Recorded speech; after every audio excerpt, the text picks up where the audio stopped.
जिसको पाए बिना आदमी कंगाल और जिसको पाए बिना मनुष्य का मनुष्य जन्म व्यर्थ, जिसको जाने बिना सब कुछ जाना हुआ तुच्छ, जिसको मिले बिना सब मित्रों से मिलना मजूरी, ऐसा परमात्मा सदा सर्वत्र सबसे मिला हुआ है और आज तक पता नहीं। ये आश्चर्य है सत्संग की बात।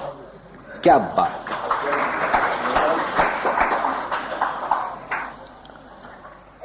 मछली तो शायद पानी को छोड़ सकती है एक सेकंड के लिए भी, पानी के बिना की जगह में एक सेकंड छटपटा सकती है और तब उसे कदर पड़ती है पानी की। और पानी में होती है तो उसको पता ही नहीं कि पानी का क्या मूल्य है। जब पानी से बाहर आती है तब छटपटाहट होती है, तब उसको पता चलता कि अरे सागर भी कोई चीज है। अब मनुष्य की विटंबना यह है कि तुम परमात्मा के से एक क्षण भी बाहर नहीं निकल सकते, इसलिए तुमको छटपटाहट कभी होती नहीं। ये सत्संग है आज का। खुदा की कसम खा के बोलता हूं, क्या बात है तो यही बात है सच्ची। ये दोनों हाथ धर दिए। एक क्षण भी अगर तुम ईश्वर से अलग हो जाओ तो पता चले कि क्या इसकी कीमत है। अभी श्वास चल रहा है तो इसकी कोई कीमत नहीं। एक क्षण के लिए तुम्हारा नाक दाब दें, मुंह शरीर दाब दें तो फिर जरा लगेगा, और एक मिनट के लिए दाब दें तो फिर पता चले। अरे नाक न दाबे, नाक से तुम सांस लेते रहो, लेकिन तुम्हारे अंगों को डामर लगा दिया जाए, जो रोमकूप है वो बंद कर लिया जाए, तो आप 15 मिनट से ज्यादा जी नहीं सकते। अभी रोमकूप का कोई, अरे हम नाक से सांस लेते हैं, फिर इसकी क्या जरूरत है। ये पता ही नहीं था कि इनके बिना भी हम नहीं जी सकते। गाना गाते तेरे लिए भी क्या जीना, अरे जा डफो। तो कहते गए और उनके बिना जीते गए और क्या क्या करते गए। उस तत्व के बिना, उस तत्व के आधार से, अब वो तत्व ही सार है। वैज्ञानिक ढंग से देखो, वेदांतिक दृष्टि से देखो, प्राकृतिक दृष्टि से देखो, ये जो पृथ्वी खड़ी है ठोस दिख रही है, इससे 10 गुना जल है और जल के सहारे ठहरी है। बेट जो है ना, बेट, नदी में बेट दिखते हैं, ऐसे ही पृथ्वी से 10 गुना जल। जल तेज के सहारे खड़ा है, तेज वायु के सहारे खड़ा है, और सबका सहारा देने वाला आकाश सबको अवलंबन दे रहा है। और वह आकाश का सहारा है प्रकृति, महतत्व। महतत्व का सहारा है प्रकृति, और प्रकृति का सहारा है पुरुष। अब बाहर भी व्यष्टि समष्टि में और भीतर व्यष्टि में तुम्हारे शरीर में पृथ्वी तत्व है, जल तत्व है, तेज तत्व है कि नहीं है? तेज तत्व न होता तो आंखें देखती कैसे? जल तत्व न होता तो ये पानी और पसीना और ये रक्त, थूक, लाट। वायु तत्व है, ये श्वास लेते ही प्राण, फिर 5 हो जाते प्राण, अपान व्यान उदान समान। और आकाश तत्व भी है, कान, नाक, ये हृदय। तो इस शरीर में भी ये 5 प्रकार के 5 भूतों के, महाभूतों का व्यष्टि यह शरीर, मन, बुद्धि और अहंकार। ये अष्टधा प्रकृति तुम्हारे शरीर में भी है, बाहर भी है। अब बताओ कि अष्टधा प्रकृति में तुमने 40 साल, 30 साल, 35 साल, 50 साल अभी अनुभव किया, और उसके पहले भी अष्टधा प्रकृति के शरीर मिले, उसके तुम अनुभव करते आए। और इस प्राकृतिक अष्टधा प्रकृति के संयोग जन्य सुख यदि टिकते तो एक एक दिन में तुमने कई क्षण सुख के लिए होगा। लव लव सुख लेते लवलेश। सुई की नोक पे पानी का गैलन ढोलो, सुई की नोक पे जितना पानी टिके उतना इतना भी सुख टिकता तो करोड़ों जन्म में तुम सुख लेते आए, संयोग जन्य सुख। तो अभी सुख होता, वैगन भरे हुए होते, गोदाम भर जाते सुख के। तो संयोग जन्य सुख, संयोग माना क्या, धन तो तिजोरी में है, लेकिन अहम बोलता है कि मेरे पास 7 लाख है।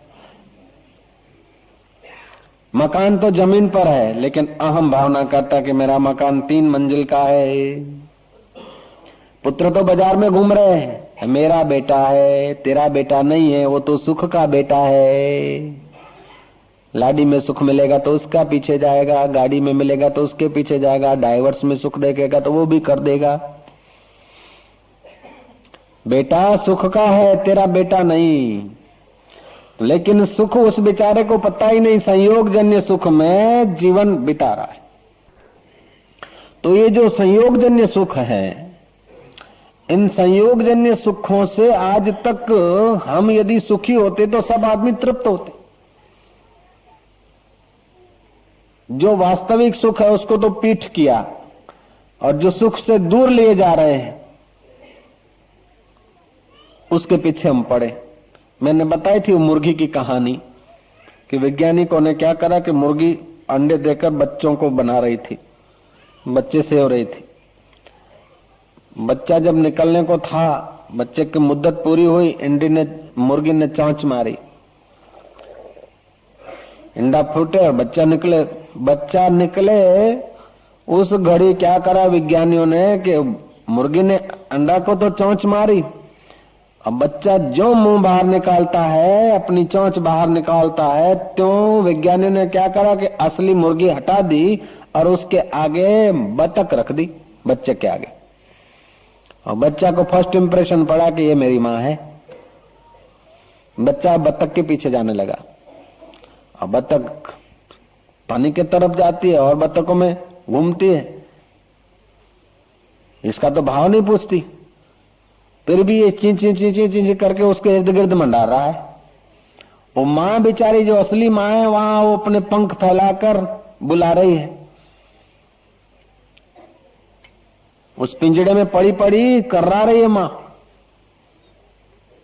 लेकिन वहां नहीं जाता। अब बतखें चोंचे मार रही, उसका पीछा छोड़ता नहीं, और माँ बुला रही, उधर जाता नहीं। रात को ठंडी में ठुठर रहा है, फिर भी मां के पास नहीं जाता, बतख की चोंचे खा रहा है। ऐसा क्यों हुआ कि जन्मते वक्त फर्स्ट इंप्रेशन जो पड़ी ना, उसको आकर्षण उधर का हो गए। ऐसे कई बच्चों को मैं देखता हूं कि हजारों जन्मों से बतखों की चोंच खाते आए हैं। कोई एमए पढ़ा बच्चा है, कोई बीए पढ़ा बच्चा है, कोई धनवान बच्चा है, कोई निर्धन बच्चा है, लेकिन बतख की चोंच खा रहे माया की। एक होती है परा प्रकृति, दूसरी होती है अपरा।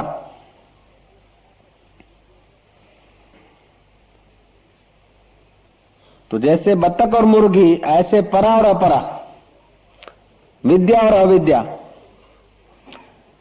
तो अविद्या की जो प्रकृति है वो बतख जैसी है, और विद्या का जो स्वभाव है, विद्या क्या करती है कि जड़ चीजों को चेतना देती है, और चैतन्य शरीर में विचार प्रदान करती है, और विचारवान है उसको तत्व के तरफ मदद करती। ये परा प्रकृति भगवान की। अपरा व्यवहार की दृष्टि से देखा जाए तो 5 भूत, मन, बुद्धि और अहंकार, ये जो है जड़ प्रकृति है, बांधने वाली है।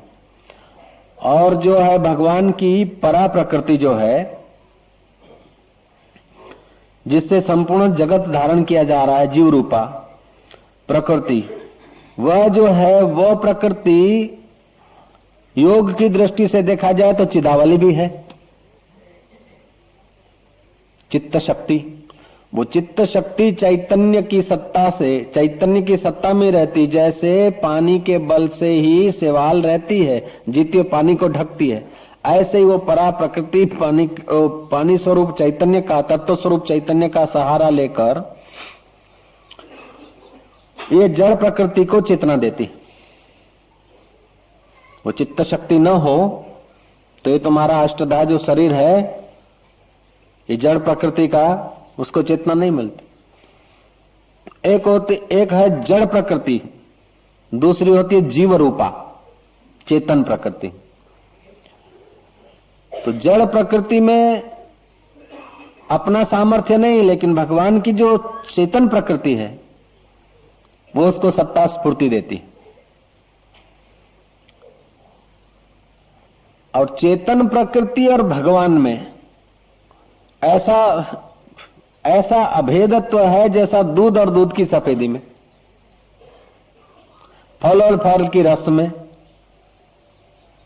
सांप और उसके टेढ़े मेढ़े चाल में, आपस में अभिन्न है। जैसे पुरुष और पुरुष की शक्ति, भाई इधर आओ तुम ये काम कर लोगे? हाँ बाबा जी। कितने पैसे लोगे? बोले बाबा जी हम 15 रुपए। अच्छा तो 15 रुपए तो तुम्हारा रोज का और 5 रुपए तुम्हारे में जो काम करने की शक्ति उसका दे रहे। बोले शक्ति हमारे में और हम और हमारी शक्ति एक है। जैसे पुरुष और पुरुष की शक्ति अभिन्न है, ऐसे ही परब्रह्म परमात्मा और परमात्मा की जीव रूपा जो प्रकृति है, परा प्रकृति, वो अभिन्न है। तो परमात्मा और परमात्मा की शक्ति अभिन्न है, ऐसे तुम्हारा और तुम्हारी शक्ति भी अभिन्न है। जय जय। जैसे परमात्मा की जड़ प्रकृति और परमात्मा उससे अलग है, ऐसे ही तुम्हारी जड़ प्रकृति और तुम उससे अलग हो। तुम अगर ये होते तो बाल काट काट के कितने ही फेंक दिए तो तुम फेंक जाते, नख काट काट के कितने ही बहा दिए तुम बह जाते, और दिन रात न जाने कितना कितना बहता है, नाक से बहता है, कान से बहता है, मुंह से बहता है, न जाने क्या क्या बहता है, बाथरूम में है, वो सब रोज बदलता रहता है। मैंने बताया था ना कि 15 मिनट आप 15 मिनट से ज्यादा नहीं जी सकते। नाक चालू हो, श्वासोश्वास लेते रहे, लेकिन शरीर को डामर का लेप कर दे, रोम को भर दे, बहाव बंद हो जाएगा। बहाव बंद हो जाएगा तो आप नहीं जी सकते। फिर पता चलता कि रोमकूप की कोई कीमत है, अभी कोई कीमत नहीं। ऐसे ही जो चीज नहीं है उसके तरफ मन भागता है, और जो है मौजूद उसकी कोई परवाह नहीं। तो मन हमेशा अभाव को खोजता है, अभाव में जीता है। इसीलिए भगत लोग भी जप करेंगे ना, राम हरे राम हरे राम हरे राम, लेकिन वहां टिकेगा नहीं, फिर धुन को चेंज करना पड़ता है। जय जय। धुन चेंज हुई, फिर कीर्तन के ताल को चेंज करना पड़ता है, ताल चेंज हुआ, फिर रिदम को चेंज करना पड़ता, फिर और कुछ चेंज करना पड़ता, फिर बोलना पड़ता, फिर बोलने को चेंज करना पड़ता। मन को यदि अनुकूल रखना है तो चेंजिंग चाहिए, बदलाहट चाहिए, और बदल होती है प्रकृति में। इस बदल को जानने वाला तत्व मैं हूं ऐसा जान ले तो भी निहाल हो जाए। कितना आसान है, कितना सरल है। कभी कभी संसार के सुख भोगकर आदमी ईश्वर के तरफ चलता है, थोड़ा विवेक उठता है तो न संसार अच्छा लगता है न ईश्वर का स्वाद आता है। चित्त बड़ा विक्षिप्त होता है, बड़ा उदास होता है, जैसे गहरी कोई अशांति छा गई, विक्षेप छा गया। कुछ ऐसे पढ़े लिखे लोग पूछते हैं कि ये कोई अगले जन्म का कर्म होगा। किसी को तो बड़ी खुशी खुशी रहती है, और हमारे पास सब कुछ होते हुए भी आनंद नहीं, खुशी नहीं। अगले जन्म का कर्म हो या न हो, लेकिन इस जन्म का भी जितना जितना हमने भीतर से जड़ चीजों को थामने का इरादा पक्का किया है, जड़ चीजों में जितनी जितनी हमारी पकड़ होती है, उतना उतना हमारा चित्त जड़ी भाव को प्राप्त हो जाता है। इससे छूटने का उपाय कि जिनके पास जो नंगे हैं, भूखे हैं, सबको तो तुम दे नहीं सकते, लेकिन जितने को तुम दे सको उतने, अभावग्रस्त जो लोग हैं जिन चीजों से, उन गरीब दीन दुखियों पर तुम अपने आत्मभाव करके उनकी सेवा करो, चित्त प्रसन्न होने लग जाएगा। जय जय। हम संत हैं, असंत के नाते हम संत हैं, दुर्जन के कारण हम सज्जन दिखते हैं, निर्धन के कारण हम धनवान दिखेंगे, अनपढ़ के कारण हम पढ़े हुए दिखेंगे, उनके पास नहीं है तब हम सेठ दिखते हैं। तो सेठ हम हुए तो उनकी कृपा से हुए, अभावग्रस्त हैं उसीलिए हमारे पास है, जिनके पास नहीं है उनके कारण हमारे पास जो है उसका सुख, उसका कुछ विशेष दिख रहा। तो ऐसे लोगों को अपना स्वरूप समझ के, नश्वर चीजें हैं छोड़ के तो जाना ही है, उनका यदि सदुपयोग करने लग जाए तो चित्त की जो पकड़े हैं, ग्रंथियां हैं, वो खुलने लग जाएगी। तुम्हारे पास धन है तो धन, विद्या है तो विद्या, बल है तो बल, अकल है तो अकल, जो चीज है वो परोपकार में लगाओ। अब परोपकार में लगाओ तो अष्टधा प्रकृति और जीव रूपा प्रकृति में हो रहा है। मैं न करता हूं, न कराता हूं, न लेता हूं, न देता हूं, हरिओम तत्सत, और सब गप सब करता बरता सब गप सब, ऐसा भाव करो तो भी तत्व ज्ञान हो सकता है। ये कर्म का मार्ग हुआ। भक्ति करो, भक्ति का रास्ता लो, योग का रास्ता लो, क्या तत्व ज्ञान का रास्ता लो, लेकिन ये प्रकृति, जड़ प्रकृति के साथ जो तादात्म्य है, वो तादात्म्य विच्छेद हो जाए तो तुम्हारे जैसा आनंद स्वरूप और विश्व में कोई नहीं। अरे तुम तो भगवान को आनंदित कर सकते हो, ईश्वर को आनंद देने की योग्यता तुम्हारे में है, और तुम जर्रे जर्रे सुख के लिए यार घूमते हो बाजारों में, क्या है फिल्म तू सुख दे, शकोरू फूटेलू सुख आपसे बिचारी, हे आइसक्रीम तू सुख दे, हे टीवी तू सुख दे, हे वीडियो तू सुख दे, हे कैमरा तू सुख दे, ये सब क्षण भर के लिए हाश हो जाएगा। फाइन, रेडी, ओके, फोटो सरस आयो, पर કેટલી વાર मजा, કેટલી વાર टकी, ये सब आने जाने वाला संयोगजन्य सुख है। इस सुख से तुम्हारा काम नहीं चलेगा। हाँ,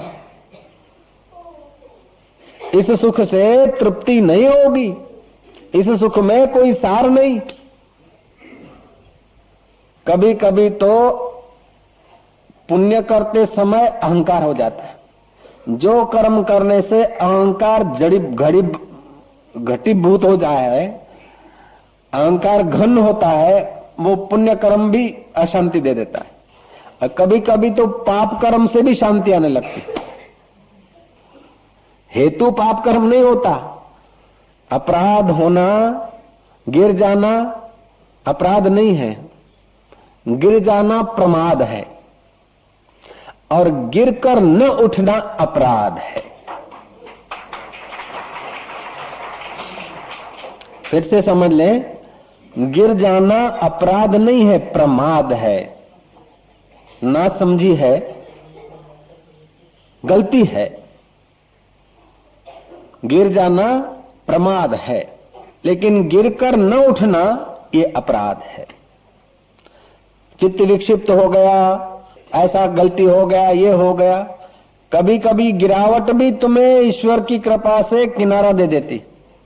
मन में भर गया कि मैं कुछ जानता हूं, मेरे पास कुछ है, मेरा मकान बढ़िया है, मेरी इज्जत बढ़िया है, मेरा रुपया बड़ा है, मेरी फैक्ट्री बड़ी है, मेरा दुकान बड़ा है, मेरा दोस्त बड़ा है, मेरी औरत बड़ी है, मेरा पति बढ़िया है। ऐसे इन संयोगजन्य सुख में शायद तुम्हारा अहंकार कहीं उलझ गया है। उस उलझे हुए अहंकार को भगवान की दया से कभी कभी तुम संयमी है, मैं ब्रह्मचारी हूं, मैं त्यागी हूं, मैं अमुक हूं, इससे भी कभी कभी पकड़ आ जाती। वेदांत को जानता हूं तो कभी कभी ये चीजें भी तुम्हें वास्तविक शांति और आनंद से दूर कर देती। श्री राम।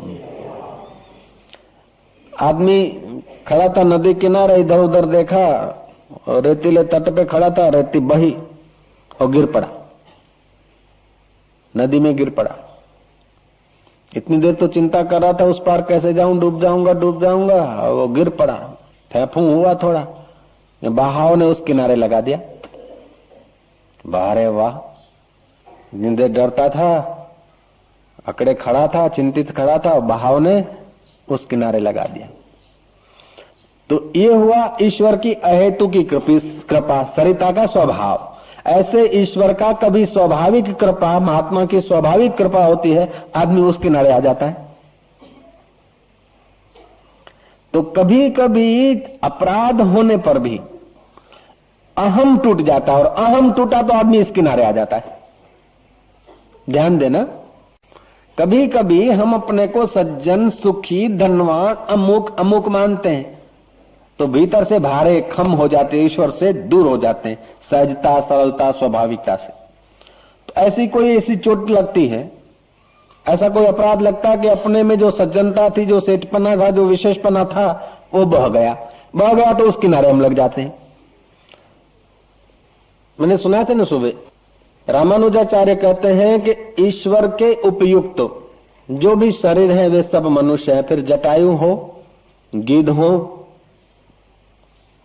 जटायु गिद्ध तो था, कागभूषण हो अथवा तो गरुड़ हो, कोयल कुहू कुहू करके अगर परमात्मा को पुकारती तो वो भी भगवान के अधिकारी है। और मनुष्य राम राम राम राम राम राम करते हुए गंगा किनारे और लोगों के अंगूठियां अथवा लोगों के लोटे चुराता है, मालाएं चुराता है, ऐसे लोग भी हैं गंगा किनारे।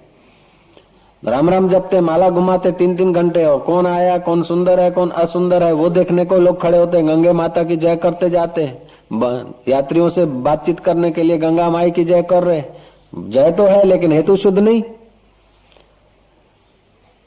तो तुम्हारा इरादा यदि शुद्ध है तो कोई गलती हो गई तो उसका इतना पाप नहीं, इतना खिन्नता होने की जरूरत नहीं, इतना दुख नहीं होता। अकीदा शुद्ध, फिर कोई अपराध हो गया तो उससे चिंतित होने की जरूरत नहीं। अकीदा मलिन है और आदमी बढ़िया काम करता तो उसका भी कोई ज्यादा लाभ नहीं होता।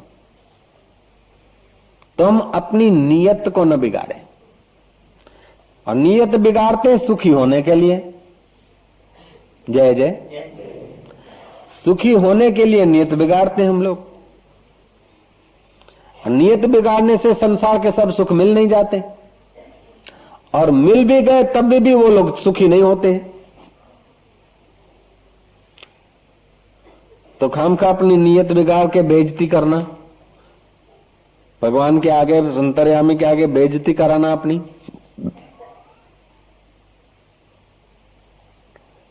नियत बिगाड़ने का कारण ये होता है कि इंद्रियां शरीर संसार दिखाती है, मन संसार की सूचनाएं केंद्रित करता है, एकत्रित करता है, बुद्धि उसमें सहयोग देती है और अहंकार अपने में थोपता है। गीता तो तुमने भी पढ़ी होगी, लेकिन विश्लेषण करना पड़ेगा इस प्रकार। तभी भगवान कहते हैं कि अष्टधा जो प्रकृति है जड़ प्रकृति है, इससे जो मेरी जीवभूता प्रकृति है, ये दम धार्यते जगत, उससे जगत धारण करता हूं। तो जैसे भगवान समष्टि का जगत धारण करते, ऐसे ही तुम भी तो समष्टि का धारण करते हो उसी शक्ति से। तो भगवान की शक्ति और तुम्हारी शक्ति एक है, भगवान की चेतना और तुम्हारी चेतना एक है। सत्य चित्त आनंद, जिसमें सत्य चरित्रता हो, चेतन अभिमुख बुद्धि हो, वही आनंद स्वरूप परमात्मा की अभिव्यक्ति कर सकता है, और वही मनुष्य है। अथवा ऐसी क्षमताएं जिसमें छुपी हुई है, वो भी मनुष्य है। मनसा सीवेती मनुष्याः, जैसे सुई कपड़े में प्रवेश करती है, पीछे पीछे धागा चलता है, कपड़ा सी लेती है सुई, दो कपड़ों को जोड़ देती है। ऐसे ही जिसकी वृत्ति जगत, जीव और जगत अथवा संसार, जगत और जगदीश, इसके बीच की जो वृत्ति है हमारी, वो ऐसी पैनी हो, ऐसी सूक्ष्म हो कि हमारा रहना, खाना, पीना, बोलना, चालना, हिलना, डुलना, ये सब ऐसा हो कि इस जीव ब्रह्म की एकता के लिए हो, भगवान और भक्त की एकता के लिए हो। तो हमारा सब व्यवहार भक्ति हो जाता है। मनसा सीवेति मनुष्याः, जो मन से सीए, आंखों ने तो व्यक्ति दिखाया, मन से तुमने संबंध मान लिया, और मन से जैसा संबंध माना ऐसा वो दिखेगा। आज तक मित्र था, 2 घंटे पहले से अड़ गए, अब उसके सब दुर्गुण दिखते हैं। क्यों? कि मन जिसके लिए द्वेष करता है उसके दुर्गुण देखता है, और मन जिसके लिए राग करता है उसके सद्गुण देखता है। और गुणमय सृष्टि है, गुण दोष का तो सारा जगत भरा है। और राग से गुण दिखेंगे, द्वेष से अवगुण दिखेंगे। किसी से द्वेष है फिर भी उसमें गुण दिख रहे हैं तो तुम्हारे द्वेष में कमी है, और किसी में राग है और उसके अवगुण दिख रहे हैं तो तुम्हारी प्रीति में कमजोरी है। अब तुम्हारी कहते तो तुम अपनी मान लेते हो, सच तो ये तुम्हारी मन बुद्धि की है, लेकिन तुम अपने को नहीं जानते, तो मेरे को भी झूठ बोलना पड़ता कि तुम्हारी तुम्हारी तुम्हारी। ये अष्टधा प्रकृति का स्वभाव है। मन में राग आया तो गुण दिखे, द्वेष आया तो अवगुण दिखे। राग तीव्र नहीं है तो गुण के साथ अवगुण भी दिखे, द्वेष तीव्र नहीं है तो अवगुण के साथ गुण भी दिखे। लेकिन ये सब दिखे और दिख दिख कर गायब हो गए, वो तत्व है। और वो तत्व जैसा परमात्मा का भिन्न है ऐसा तुम्हारा भिन्न है, यही तो सत्संग है। ऐसे ही अष्टधा प्रकृति में जो कुछ हमारी पढ़ाई लिखाई समझ दौड़ उपलब्धियां हैं, उससे जीवन का रस शुरू नहीं होता है। मानसिक उपलब्धियां, शारीरिक अनुकूलताएं, बौद्धिक चाहनाएं कुछ मिल जाती है, लेकिन उससे तृप्ति नहीं होती। अभाव के लिए मन और दौड़ता है। तो कि बाबा जी अब सत्संग के सार रूप में हम अब क्या करें, जल्दी हमारा परम कल्याण हो जाए। भाई जो दांत गिर गया है ना, उधर जीभ बार बार जाती है, उधर जाना छोड़ दो। जो गिर गया, जो नहीं है वो नहीं है। जो है उन दांतों से चबा चबा के खाओ। ऐसे ही जो चीजें नहीं है उनकी इच्छा न करो, जो है उनका ठीक से सदुपयोग करो। और वो चीजें जो है उसका सदुपयोग तो करो। सदुपयोग क्या कि अपने देह के विलास को सदुपयोग नहीं करते, उसको परमार्थ में दूसरों के आंसू पूछने में लगाओ, जितना कुछ तुम्हारी हिम्मत हो। और कि उससे भी अधिक में अधिक रुपया पैसा पढ़ाई लिखाई तो तुम्हारे पास कुछ नहीं, बढ़िया में बढ़िया वो परमात्मा तत्व है, उसका तुम सदुपयोग करो। उसके साथ बात करो, उसके साथ गुनगुनाओ, उसके साथ मुस्कुराओ, पागलों जैसी बड़बड़ाहट करो, लेकिन उसके साथ करो। एक तरीका ये भी है। दूसरा तरीका है कि जो है नहीं है, ये नहीं है, नहीं है, नहीं है, नहीं नहीं नहीं नहीं कहते कहते जो नहीं कह रहा वो मैं कौन हूं, मैं कौन हूं, मैं कौन हूं, मैं कौन हूं, बस दम दमाट करो। ऐसे करते करते खोज करोगे तो भी परमानंद अवस्था में डूबते जाओगे। तीसरा तरीका है कि श्वास ली खूब जोर से, और जितनी देर रोक सके रोकी, फिर श्वास को धीरे धीरे छोड़ा, श्वास को छोड़ा, उसके साथ 5 भूतों का शरीर, मन, बुद्धि और अहंकार, ये सब मैं नहीं हूं। यह अष्टधा प्रकृति है।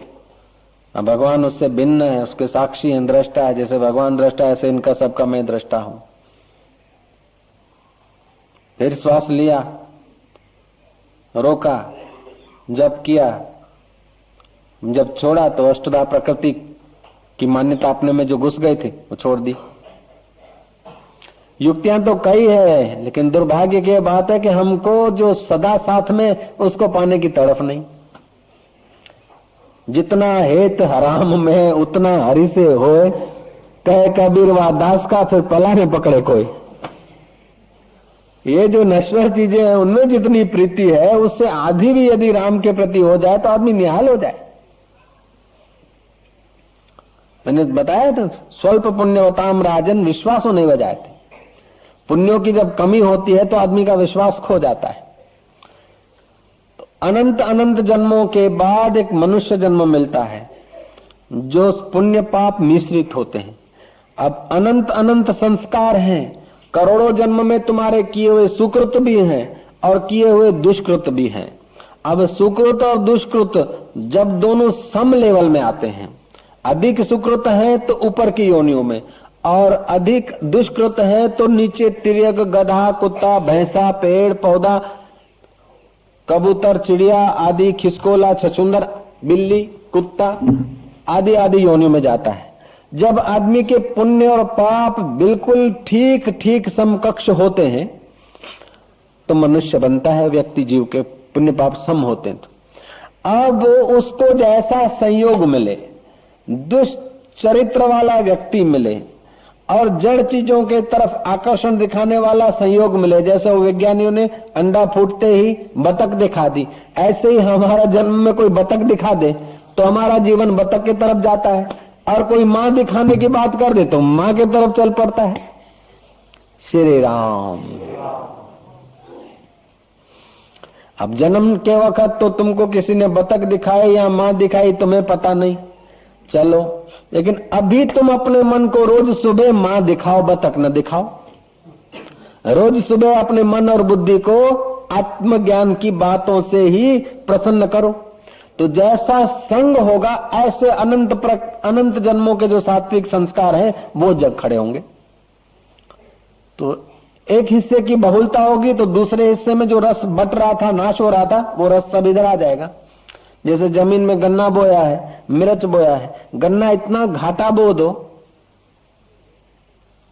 कि मिर्च को उबसने का मौका ही न मिले, अथवा गन्ना एकदम दूर एक थोड़ा सा कर दो और मिर्च ज्यादा कर दो तो गन्ना को रस नहीं मिलेगा। ऐसे ही शुभ को इतना बढ़ा दो कि अशुभ को मौका न मिले।